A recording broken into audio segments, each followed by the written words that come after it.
Bismillahirrahmanirrahim. Assalamualaikum warahmatullahi wabarakatuh. Sahabat yang beriman, iblis merupakan makhluk Allah Subhanahu wa Ta'ala yang diberi kemampuan untuk menyesatkan manusia sampai akhir zaman. Keberadaannya pun akan terus menggoda dan menjerumuskan setiap orang ke dalam perbuatan dosa. Tapi siapa sangka iblis juga pernah menuruti perintah Allah Subhanahu wa Ta'ala ketika ia disuruh untuk menemui Nabi Muhammad SAW. Dalam satu hadis yang diriwayatkan oleh Imam Al-Baihaqi, Allah Subhanahu wa Ta'ala suatu waktu memerintahkan iblis agar segera bertemu dengan Nabi Muhammad SAW. Iblis tersebut mengemban amanah untuk menjawab segala pertanyaan dari Nabi Muhammad SAW. Diriwayatkan oleh Muaz bin Jabal radhiyallahu an dari Ibnu Abbas radhiyallahu an, ia berkata, kami bersama Rasulullah berada di rumah seorang sahabat dari golongan Ansor dalam sebuah jamaah. Tiba-tiba ada yang memanggil dari luar, wahai para penghuni rumah, apakah kalian mengizinkanku masuk karena kalian membutuhkanku? Rasulullah bertanya kepada para sahabat, apakah kalian tahu siapa yang menyeru itu? Para sahabat menjawab, tentu Allah dan Rasulnya lebih mengetahui. Rasulullah berkata, dia adalah iblis yang terkutuk. Semoga Allah senantiasa melaknatnya. Umar bin Khattab radhiyallahu an berkata, ya Rasulullah, apakah engkau mengizinkanku untuk membunuhnya? Nabi SAW berkata pelan, bersabarlah wahai Umar, apakah engkau tidak tahu bahwa dia termasuk mereka yang tertunda kematiannya sampai waktu yang ditentukan atau pada sampai hari kiamat? Sekarang silahkan bukakan pintu untuknya, karena ia sedang diperintahkan Allah Subhanahu wa Ta'ala. Ibnu Abbas berkata, maka dibukalah pintu, kemudian iblis masuk ke tengah-tengah kami. Ternyata dia adalah seorang yang sudah tua bangka dan buta sebelah mata. Dagunya berjanggut sebanyak 7 helai rambut yang panjangnya seperti rambut kuda. Kedua kelopak matanya masaku kotani memanjang terbelah ke atas tidak ke samping. Kepalanya seperti kepala gajah yang sangat besar. Gigi taringnya memanjang keluar seperti taring babi. Kedua bibirnya seperti bibir macan atau kerbau. Dia berkata, Assalamualaikum ya Muhammad. Assalamualaikum ya jamaatul muslimin. Salam untuk kalian semua wahai golongan orang-orang muslimin. Iblis berkata, wahai Muhammad, aku datang bukan karena keinginanku sendiri, tetapi aku datang karena terpaksa atau diperintah. Nabi SAW berkata, apa yang membuatmu terpaksa harus datang ke sini wahai terlaknat? Iblis berkata, aku didatangi oleh seorang malaikat utusan Allah yang Maha Agung. Ia berkata kepadaku, sesungguhnya Allah Subhanahu wa Ta'ala menyuruhmu untuk datang kepada Muhammad dalam keadaan hina dan bersahaja. Engkau harus memberitahu kepadanya bagaimana tipu muslihat, godaanmu dan rekayasamu terhadap Bani Adam. Bagaimana engkau membujuk dan merayu mereka. Engkau harus menjawab dengan jujur apa saja yang ditanyakan kepadamu. Jika engkau berbohong sekali saja dan tidak berkata benar, niscaya aku jadikan kamu debu yang dihempas oleh angin dan aku puaskan musuhmu karena bencana yang menimpamu. Rasulullah kemudian mulai bertanya, jika kamu jujur beritahukanlah kepadaku siapa orang yang paling kamu benci. Iblis menjawab, engkau wahai Muhammad, engkau adalah makhluk Allah yang paling aku benci dan kemudian orang-orang yang mengikuti agamamu. Rasulullah SAW, siapa lagi yang kamu benci? Iblis berkata, anak muda yang takwa yang menyerahkan jiwanya kepada Allah Subhanahu wa Ta'ala. Rasul berkata, lalu siapa lagi? Iblis menjawab, orang alim dan waro yang menjaga diri dari syubhat, yang saya tahu lagi Maha Penyabar. Rasulullah bertanya, lalu siapa lagi? Iblis menjawab, orang yang terus-menerus menjaga diri dalam keadaan suci dari kotoran. Kemudian Rasulullah berkata, lalu siapa lagi? Iblis pun berkata, orang miskin, fakir yang sabar yang tidak menceritakan kefakirannya kepada orang lain untuk tidak mengadu keluh kesahnya. Kemudian Rasul berkata, bagaimana kamu tahu bahwa ia itu penyabar? Iblis menjawab, wahai Muhammad, jika ia mengadukan keluh kesahnya kepada makhluk sesamanya selama 3 hari, Allah tidak memasukkan dirinya ke dalam golongan orang-orang yang sabar. Kemudian Rasul bertanya, lalu siapa lagi? Iblis pun menjawab, orang kaya yang bersyukur. Kemudian Rasul bertanya, bagaimana kamu tahu bahwa ia bersyukur? Iblis menjawab, jika aku melihatnya mengambil dari dan meletakkannya pada tempat yang halal. Rasul bertanya, "Bagaimana keadaanmu jika umatku mengerjakan sholat?" Iblis menjawab, "Aku merasa panas dan gemetar." Rasulullah bertanya, "Kenapa wahai terlaknat?" Iblis menjawab, "Sesungguhnya jika seorang hamba bersujud kepada Allah sekali sujud saja, maka Allah mengangkat derajatnya satu tingkat." Rasulullah berkata, "Jika mereka semua saum?" Iblis menjawab, "Saya terbelenggu sampai mereka berbuka puasa."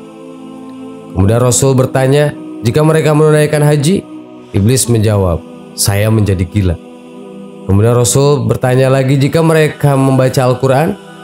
Iblis menjawab, "Aku meleleh seperti timah meleleh di atas api." "Jika mereka berzakat?"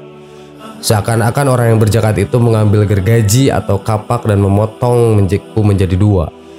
Rasulullah kemudian bertanya, "Mengapa begitu wahai Abu Murrah?" Iblis menjawab, "Sesungguhnya ada 4 manfaat dalam zakat itu.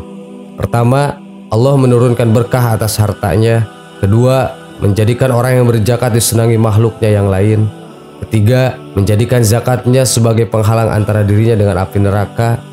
Dan keempat, dengan zakat Allah mencegah bencana dan malapetaka agar tidak menimpanya." Kemudian Rasulullah bertanya, "Apa pendapatmu tentang Abu Bakar?" Iblis menjawab, "Wahai Muhammad, pada zaman jahiliyah dia tidak taat kepadaku.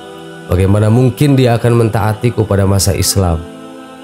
Kemudian Rasul bertanya, "Apa pendapatmu tentang Umar?" Lalu kemudian Iblis menjawab, "Demi Allah, tiada aku temui dengannya kecuali aku lari darinya." Kemudian Rasul bertanya, "Apa pendapatmu tentang Utsman?" Iblis menjawab, "Aku malu dengan orang yang para malaikat saja malu kepadanya." Kemudian Rasulullah SAW berkata, "Segala puji hanya bagi Allah yang telah membahagiakan umatku dan menyengsarakanmu sampai hari kiamat." Iblis terlaknat berkata kepada Muhammad, "Hayhatta, hayhatta, tidak mungkin, tidak mungkin. Mana bisa umatmu bahagia sementara aku hidup dan tidak mati sampai hari kiamat? Bagaimana kamu senang dengan umatmu sementara aku masuk ke dalam diri mereka melalui aliran darah, daging, sedangkan mereka tidak melihatku? Demi Allah yang menciptakanku dan membuatku menunggu sampai hari mereka dibangkitkan, aku akan sesatkan mereka semua. Baik yang bodoh mau yang pandai, mau yang buta huruf mau yang melek huruf, yang kafir dan yang suka beribadah, kecuali hambamu yang mukhlis atau ikhlas." Rasulullah bertanya, "Siapa yang mukhlis itu menurut kamu?" Iblis dengan panjang lebar menjawab, "Apakah engkau tidak tahu wahai Muhammad? Barang siapa cinta dirham dan dinar atau harta, dia tidak termasuk orang ikhlas untuk Allah. Jika aku melihat orang tidak suka dirham dan dinar, tidak suka puji dan pujaan, aku tahu bahwa dia itu ikhlas karena Allah, maka aku tinggalkan dia. Sesungguhnya hamba yang mencintai harta, pujian, dan hatinya tergantung pada nafsu syahwat dunia, dia lebih rakus dari orang yang saya jelaskan kepadamu. Tak tahukah engkau bahwa cinta harta termasuk salah satu dosa besar? Wahai Muhammad, tak tahukah engkau bahwa cinta kedudukan termasuk dosa besar, dan bahwa sombong juga termasuk akan dosa besar? Wahai Muhammad, tidak tahukah engkau bahwa aku punya 70.000 anak, setiap anak dari mereka punya 70.000 setan. Di antara mereka telah aku tugaskan untuk menggoda golongan ulama, dan sebagian lagi menggoda anak muda, sebagian lagi menggoda orang-orang tua, dan sebagian lagi menggoda orang-orang yang lemah. Apakah engkau tidak tahu wahai Muhammad bahwa kebohongan itu berasal dariku? Akulah orang yang pertama kali berbohong. Barang siapa yang berbohong dia adalah temanku, dan barang siapa yang berbohong kepada Allah dia adalah kekasihku. Apakah engkau tidak tahu bahwa aku bersumpah kepada Adam dan Hawa, demi Allah aku adalah penasihat kamu berdua? Maka sumpah palsu merupakan kesenangan hatiku. Gibah, membicarakan kejelekan orang lain, dan namimah, mengadu domba adalah buah kesukaanku. Melihat yang jelek-jelek adalah kesukaan dan kesenanganku. Barang siapa tolak, bersumpah untuk cerai, dia mendekati perbuatan dosa, meskipun hanya sekali dan meskipun ia benar. Barang siapa yang biasakan lisannya dengan ucapan cerai, istrinya menjadi haram baginya. Jika mereka masih memiliki keturunan sampai hari kiamat, maka anak mereka semuanya adalah anak-anak hasil zina. Mereka masuk neraka hanya karena satu kata saja. Wahai Muhammad, sesungguhnya di antara umatmu ada yang mengakhirkan sholat mau 1 atau 2 jam. Setiap kali mau sholat, aku temani dia dan aku goda dia. Kemudian aku katakan kepadanya, masih ada waktu sementara engkau sibuk. sehingga dia mengakhirkan sholatnya dan mengerjakannya tidak pada waktunya, maka Tuhan memukul wajahnya. Jika ia menang atasku, maka aku kirim satu setan yang membuatnya lupa waktu sholat. Jika ia menang atasku, aku tinggalkan dia sampai ketika mengerjakan sholat aku katakan kepadanya, lihatlah kiri kanan, lalu ia menengok. Saat itu aku usap wajahnya dengan tanganku dan aku cium antara kedua matanya dan aku katakan kepadanya, aku telah menyuruh apa yang tidak baik selamanya. Dan engkau sendiri tahu, wahai Muhammad, siapa yang sering menoleh dalam sholatnya, Allah akan memukul wajahnya. Jika ia menang atasku dalam hal sholat, ketika sholat sendirian, aku perintahkan dia untuk tergesa-gesa, maka ia mencucuk sholat seperti ayam mematuk biji-bijian dengan tergesa-gesa. Jika ia menang atasku, maka ketika sholat berjamaah aku cambuk dia dengan lizam, lalu aku angkat kepalanya sebelum imam mengangkat kepalanya.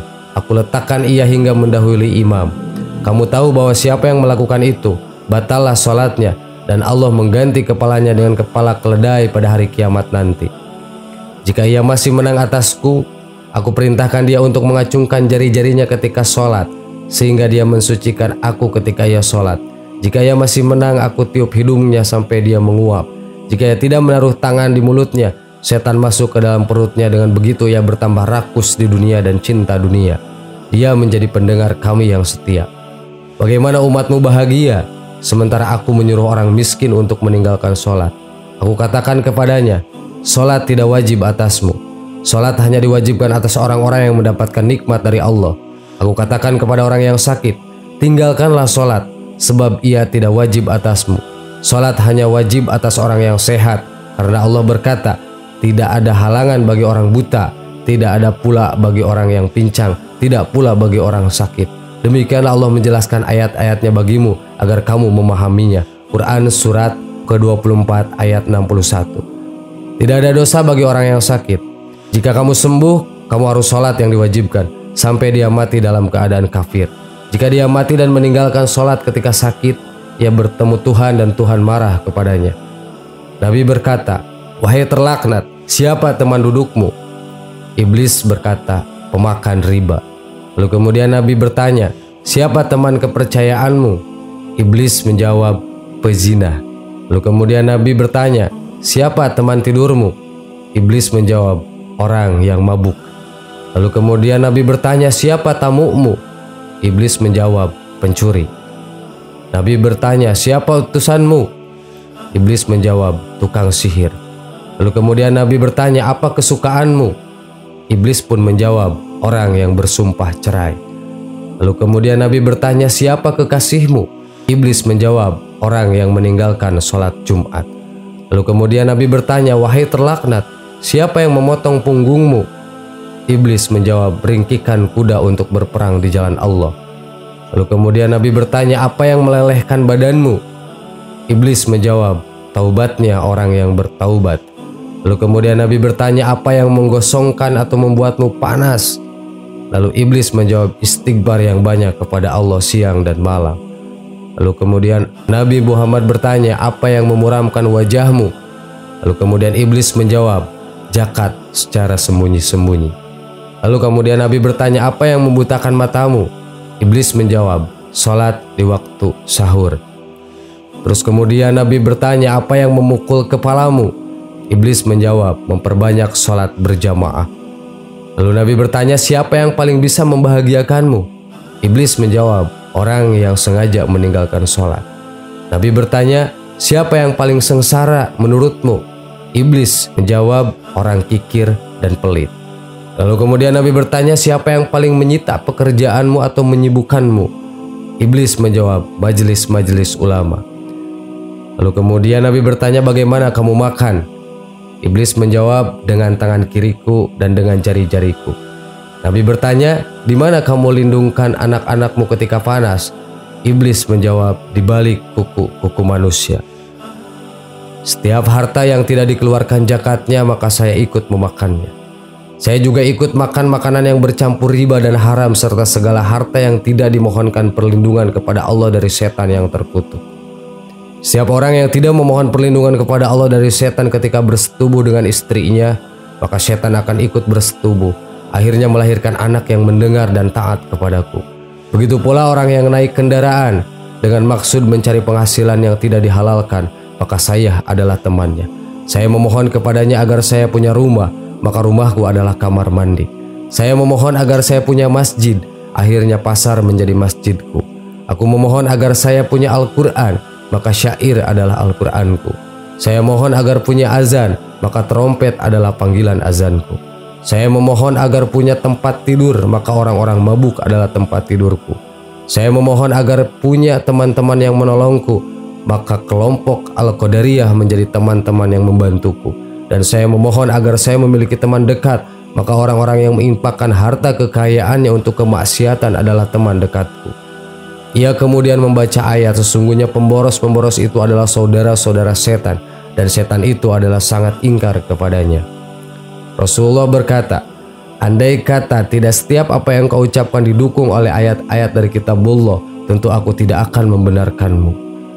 Saya memiliki anak yang saya beri nama Atama. Ia akan kencing di telinga seorang hamba ketika ia tidur meninggalkan sholat isya. Andai kata tidak karenanya, tentu ia tidak akan tidur lebih dahulu sebelum menjalankan sholat. Saya juga punya anak yang saya beri nama Mutaqodi.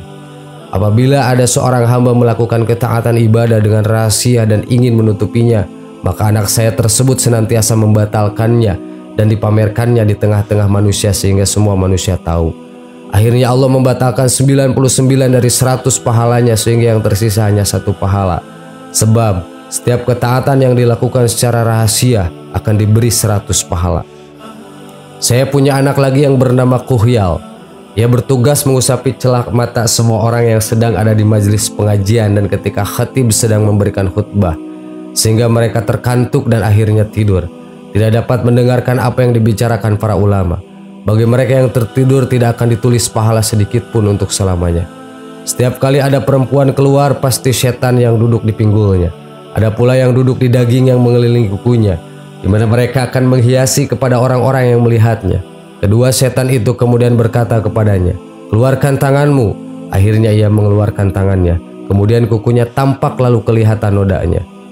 Orang yang bahagia dan beruntung adalah orang yang dijadikan bahagia oleh Allah sejak dalam perut ibunya. Sedangkan orang yang celaka adalah orang yang dijadikan celaka oleh Allah sejak dalam perut ibunya. Kemudian Rasul membacakan firman Quran surat Hud. Jikalau Rabbu menghendaki, tentu dia menjadikan manusia umat yang satu. Tetapi mereka senantiasa berselisih berpendapat, kecuali orang-orang yang diberi rahmat oleh Rabb-Mu. Dan untuk itulah Allah menciptakan mereka. Kalimat Rabb-Mu, keputusannya telah ditetapkan. Sesungguhnya aku memenuhi neraka jahanam dengan jin dan manusia yang durhaka semuanya. Dilanjutkan dengan, tidak ada suatu keberatan pun atas Nabi tentang apa yang telah ditetapkan Allah baginya. Allah telah menetapkan yang demikian sebagai sunnahnya pada nabi-nabi yang telah terlebih dahulu. Dan adalah ketetapan Allah itu suatu ketetapan yang pasti berlaku. Wallahu a'lam. Wassalamualaikum warahmatullahi wabarakatuh.